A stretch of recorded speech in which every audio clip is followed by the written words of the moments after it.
The iceberg of culture is the way in which cultures can be understood from its most superficial level to its deepest level. It can be divided in three parts: the visible one, the less visible one, and lastly the invisible part.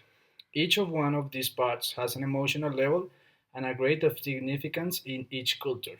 The visible part of the iceberg is the one that can be seen by the naked eye and has a low emotional level.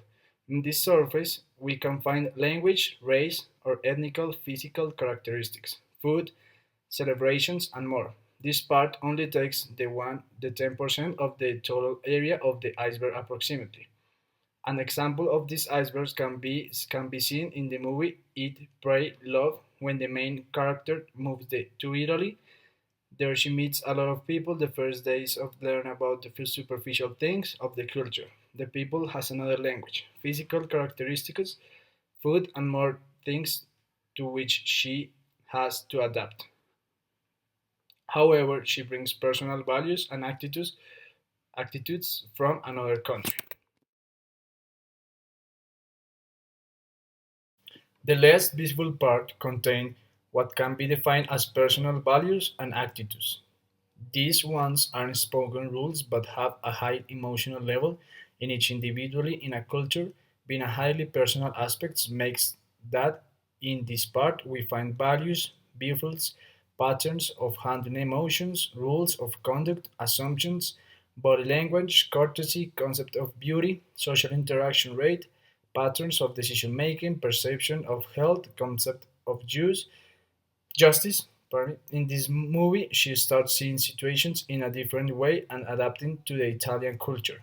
Her personal values start to change, changing her patterns of emotions, reacting in a more conscious way, having a conduct that is more open to new experiences that finish leading to her trip to India.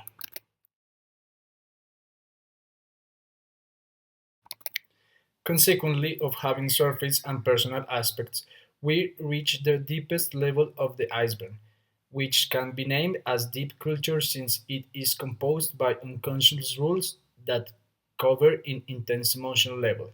In a culture, all belongings are raised by these unconscious rules. Thus, they must behave under these rules regardless of their personal perceptions or opinions. Although these rules are not usually a problem in this order of ideas we can find in the deep culture. Concept of self, concept of past and future, definition of obsolete, problem solve rules in relation to age, sex, class, occupation, kinship, and more. In the movie Eat, Pray, Love, the trip of the main character to India and the deep immersion in their culture change her concept of self and way she perceives the past and the future. And the experience she had, her rules toward problem solving in her life take a new road that lead in a transforming personal experience as a result of understanding and integrate to a new culture.